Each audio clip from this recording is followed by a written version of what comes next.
Hello दोस्तों, आज आपका क्लास 9th का साइंस स्टार्ट हो रहा है। साइंस में पहले आप ये जानिए, क्लास 9th का साइंस में फिजिक्स स्टार्ट है।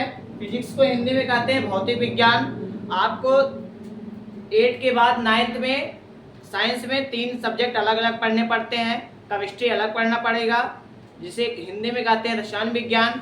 फिजिक्स अलग पढ़ना पड़ेगा, जिसे हिंदी में कहते हैं भौतिक विज्ञान। अगला आपका तीसरा क्या है, बायोलॉजी। बायोलॉजी को हिंदी में कहते हैं जीव विज्ञान। तो आज आपका स्टार्ट हो रहा है फिजिक्स। क्लास 9th का भौतिक विज्ञान। तो लेसन फर्स्ट से स्टार्ट हो रहा है। लेसन का नाम है मोशन। मोशन को हिंदी में कहते हैं गति। मोशन को हिंदी में क्या कहते हैं, गति। अब गति क्या होता है उसके बारे में चर्चा करते हैं। गति किसे कहते हैं, गति क्या है। तो गति कहने का मतलब मोशन क्या होता है कि यदि कोई वस्तु समय के साथ अपनी स्थिति बदलती है, तब समय के साथ उसकी स्थिति में परिवर्तन की गति कहलाते हैं। कहने का मतलब है कि गति क्या है, जो समय के साथ बदलता है उसे क्या कहते हैं, गति कहते हैं। क्या कहते हैं, मोशन कहते हैं। अगला चीज क्या है, तो आपको ये समझ में आया गति क्या है। गति कहने का मतलब यही था कि जो समय के साथ बदलता है तो क्या कहलाता है, गति कहलाता है। अगला क्या है, गति की सापेक्षता। गति की सापेक्षता क्या होती है उसके बारे में देखते हैं। क्या जो वस्तु हमें स्थिर अथवा गतिमान प्रतीत होती है, कहने का मतलब होता है गति मतलब होता है चलना। गति मतलब होता है चलना। तो यही कह रहा है, क्या जो वस्तु हमें स्थिर अथवा गतिमान होती है वह वास्तव में उसी अवस्था में होती है, तो ये क्या कहलाती है, गति की सापेक्षता कहलाती है।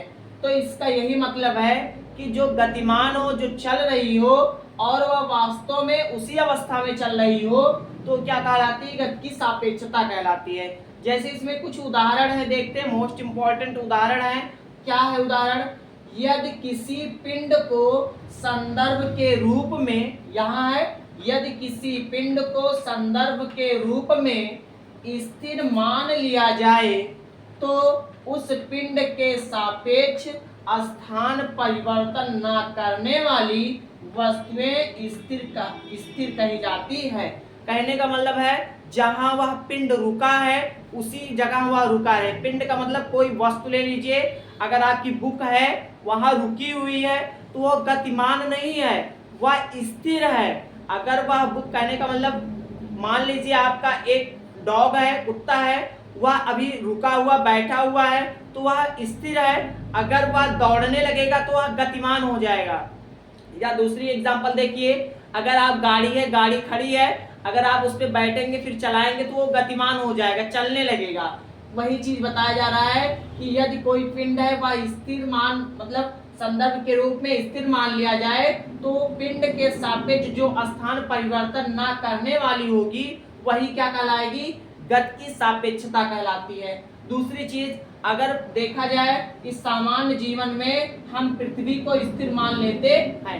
जैसे कहने का मतलब है कि सामान्य जीवन में देखा जाए तो तो जीवन में हम पृथ्वी को क्या मान लेते हैं, स्थिर मान लेते हैं, रुका हुआ मान लेते हैं।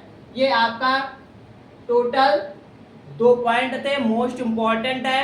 आपको कंटिन्यूटी चलता रहेगा, लेसन वाइज पार्ट चलेंगे, क्योंकि आपका जितने फर्स्ट लेसन में बन रहे थे मोस्ट ये बता दिए। अभी आपका चैप्टर स्टार्ट आज से हो रहा है, पूरी कंप्लीट कराएंगे। पॉइंट, एक भी पॉइंट नहीं छूटेगा आपको। उसमें जो न्यूमेरिकल है, न्यूमेरिकल भी और थ्योरी भी होगा। अभी आपका ये आपका पार्ट 1 है फिजिक्स का।